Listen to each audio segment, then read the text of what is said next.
Today there is a moment where you will make a profound impact on another's life.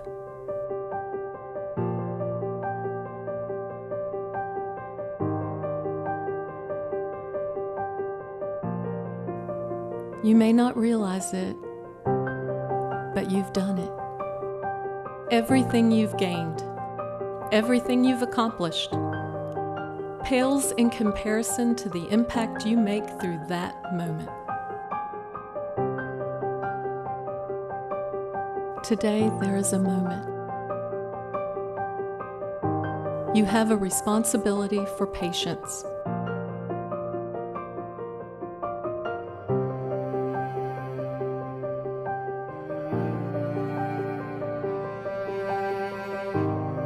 For each other. For your community. There's a moment.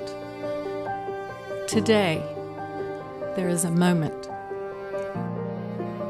Years ago, I had a young child come in from a car wreck with parents as well. I was called to the emergency room to collect some samples and such. Found myself alone with the child, 7 or 8-year-old boy, and I just sat there for a few minutes and told him everything's okay. You know, just kind of sat with him and seemed to calm him down. The nurses came right in, doctors came right in after me. But it seemed to really help just to take a moment of my time, just to let this little boy know that everything's going to be okay. Mom and Dad are okay, and people are coming to help you, and everything's going to be okay. We got a phone call back on February 3rd of 2015, and my wife had called me at work, told me that I need to get up here. That they were doing a bone marrow on my daughter. And I got up here, and long story short, she has ALL. Watching our daughter go through cancer, and you know, she got married in August of 2015, about 7 months later, and to walk her down the aisle, that was a pretty cool deal. There was a man staying outside, and he was just screaming for help and begging for us to come out there and help him. So us and a ER crew went out and realized that his wife was in the car. She had gone unconscious and wasn't breathing. So of course we get a team and we go out to the stretcher, get a stretcher and put her on the gurney. They start immediately doing CPR on her and took her inside.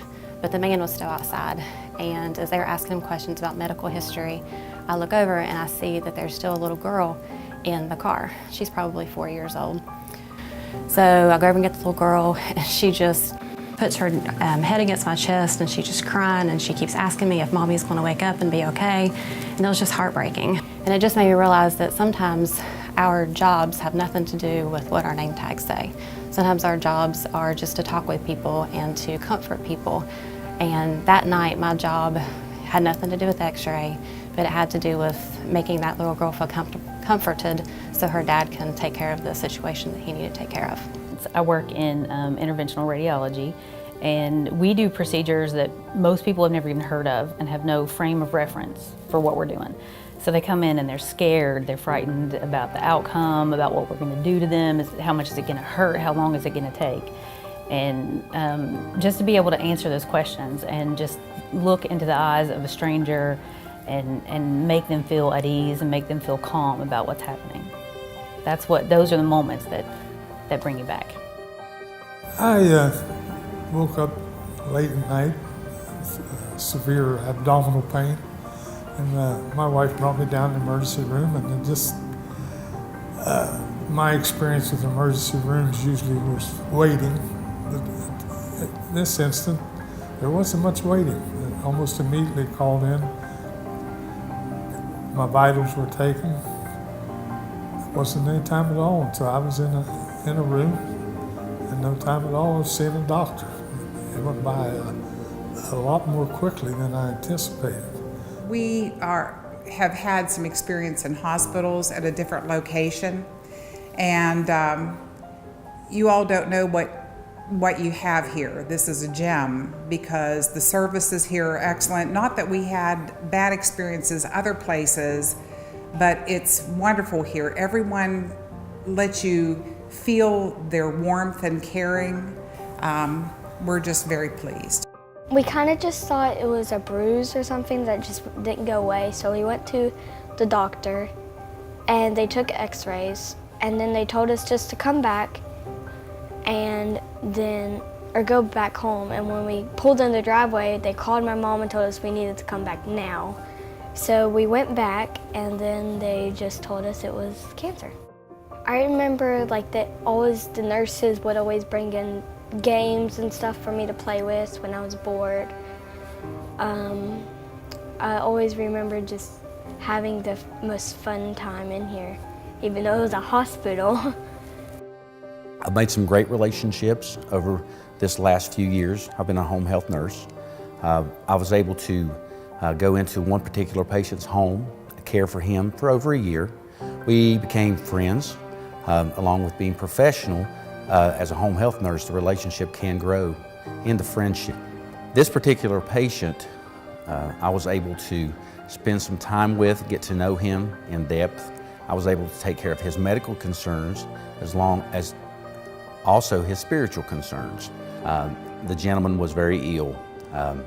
His family cared for him greatly, and as the gentleman passed, I was asked that very morning if I would be able to speak at his funeral. I took great pride in that. It was an absolute honor.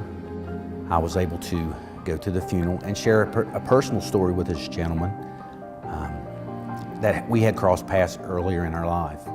And now I had the opportunity to walk back into his door and help him in his greatest time of need. Yeah. Again, I actually told that story at the funeral, and people were very appreciative. When I first met Dr. McGinson, she gave me lots of choices.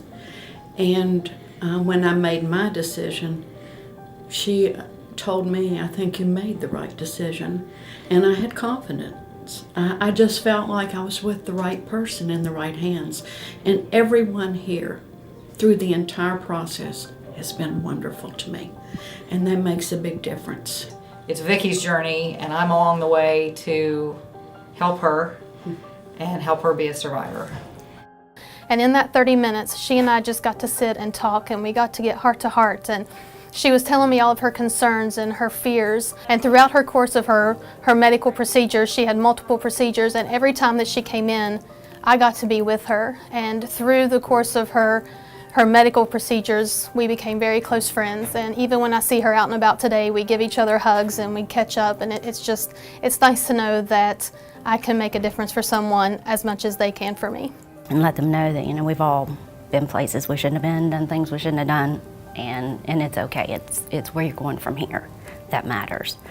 And then once you can build that bridge and be able to deal with mommy, and then you can help her baby. What I'm saying is, I believe that in a matter of probably seconds, maybe, minutes at the very most, Cabell Huntington personnel saved my life.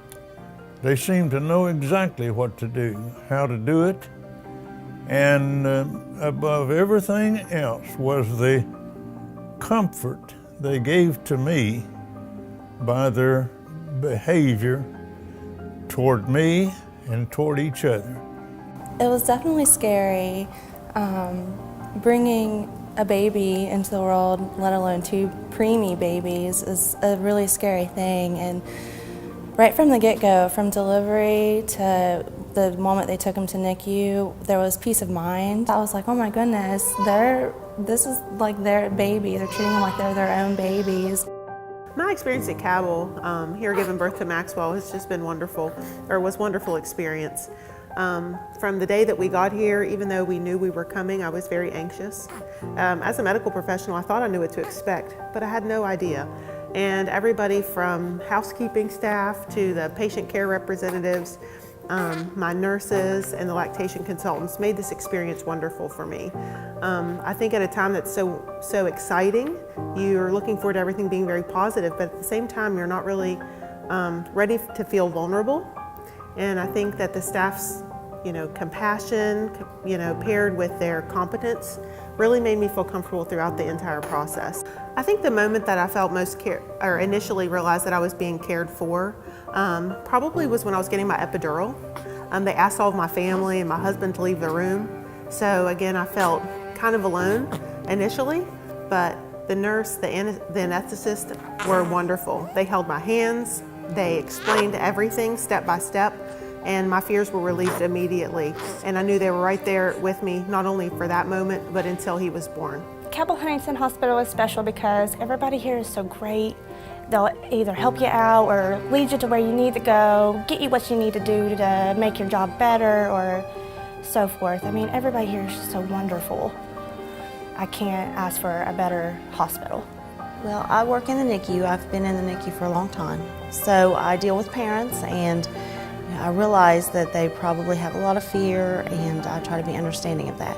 But when you're on the other side of it, that fear is realized, and you turn to the people that you've worked hard to be. And so those people were right there for us and treated us exactly how I would want to be treated.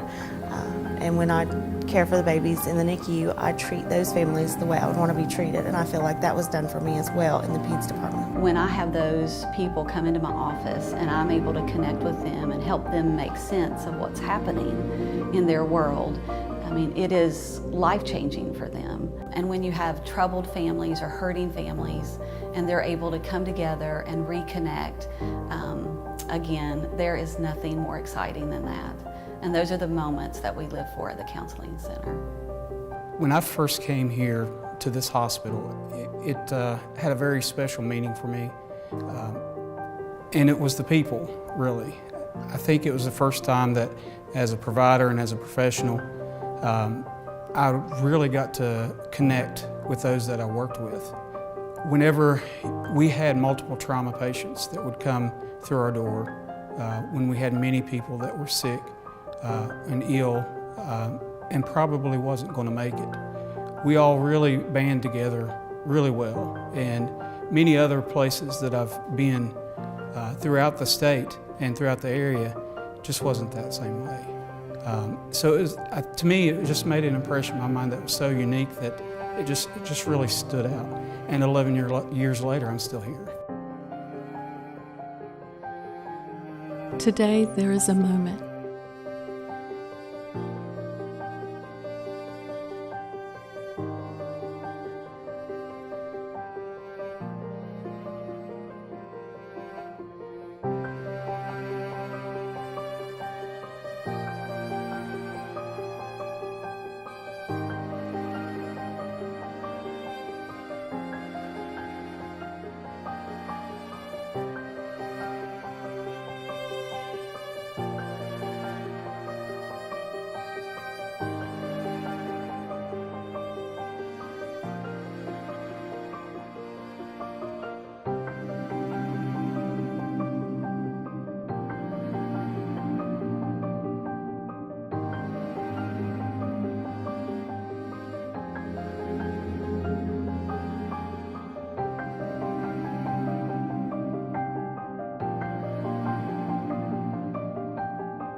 We're all on a separate journey. But today, we're together right here, in these halls, in these rooms, with the sole purpose of improving another's life. There's a moment when you'll struggle, when you'll cry, when you'll anger. That moment is yours. Your path is a choice. You choose it. You create it. When that moment happens, there may not be an audience, an award, or applause, but it happened. Our souls hunger for achievement, for accomplishment, for impact. Our patients hunger for our passion in the care we deliver. They hunger for that moment. Deliver it.